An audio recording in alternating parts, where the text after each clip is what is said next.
When the Rockies ventured out on this 8-game roadie to L.A. in the desert, I think we wondered if they'd return with the wild card still intact. Well, after sweeping 4 from the Dodgers, the expectations have definitely changed. First to 4 in Arizona, DJ LeMahieu gets the scoring started for the Rockies. His single in the 3rd scores Jonathan Lucroy 1-1. Scary moment for Kyle Freeland in the 4th. Takes a line drive off the arm and the neck. Left the game under his own power and suffered only a left arm contusion. That's good news. Trailing 2-1 in the 6th, Nolan Arenado comes through with a big hit. Smashes this double off the wall. That scores DJ.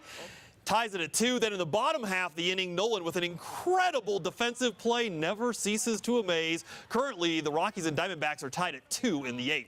So tonight in our CenturyLink Sports Poll, we asked how many games against the Diamondbacks do you think the Rockies will win?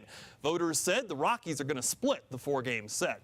In Cleveland, the Tribe is doing its best major league imitation. Winners of 18 straight. They got number 19 tonight, Jose Ramirez with his 26th home run.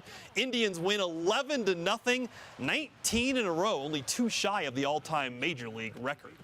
Well, CSU head coach Mike Bobo doesn't need to hit the local movie theater and watch it if he's in the mood for a scary movie. All he needs to do is put in game film of this weekend's opponent. The Rams visiting top-ranked Alabama on Saturday. I guess Nick Saban will play the role of Pennywise, the demonic clown. Anyway, Coach Bobo admitted he kept his staff at the offices till 1 a.m. last night trying to find something, anything that might work against the Crimson Tide's defense. The Rams are a good football team, but Bama has a habit of making good teams look really bad. The more tape you watch, the scarier it gets when you watch them. You know, but at the end of the day, we're going to figure out what we do best, what gives us a chance to be successful, where our guys can play fast.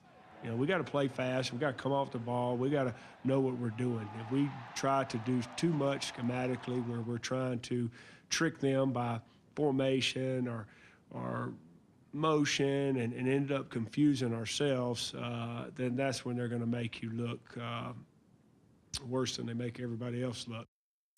Daunting task. I hear there's a football game over at Mile High tonight. Who knew? Home team beating the Chargers 24-7 in the 3rd. Speaking of the Broncos, they announced today they've signed kicker Brandon McManus to a 4-year extension. McManus's strong leg makes him a serious weapon. Plus, when you include the playoffs, he's the most accurate kicker in franchise history. In Minnesota tonight, Vikings hosting the Saints and Adrian Peterson. Tough night for AP, only 18 yards rushing. Then he had some heated words on the sidelines with his new head coach, if looks could kill.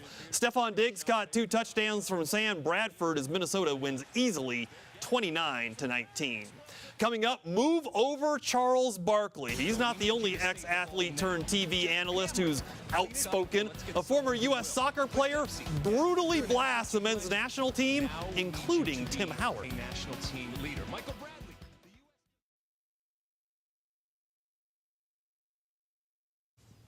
The U.S. men's soccer team has struggled recently. A home loss to Costa Rica was the final straw for former U.S. goalie Alexi Lalas. Usually Lalas is the team's biggest cheerleader, but the current soccer analyst had a change of heart last night. Tim Howard. Tim, the Belgium game ended 3 years ago. We need you to save the ball now. Jeff Cameron, clean it up or let's get someone who will. Clint Dempsey, yeah, you're a national team legend.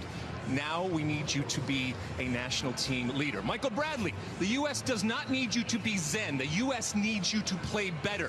Josie Altidore, is this really as good as it gets? Because it's still not good enough. So, what are you guys going to do? Are you going to continue to be a bunch of soft, underperforming, tattooed millionaires? You are a soccer generation that has been given everything. You are a soccer generation who is on the verge of squandering everything. So, now it's time to pay it back. Make us believe again. You don't owe it to yourselves. You owe it to us. Yeah! I might start watching soccer. Exactly. By the way, Nolan Arenado, 3-run homer in the bottom of the 8th. Rockies lead 5-2. Oh, yeah. He's pretty good. He's pretty good, yeah. I think they should keep him. We'll be right back.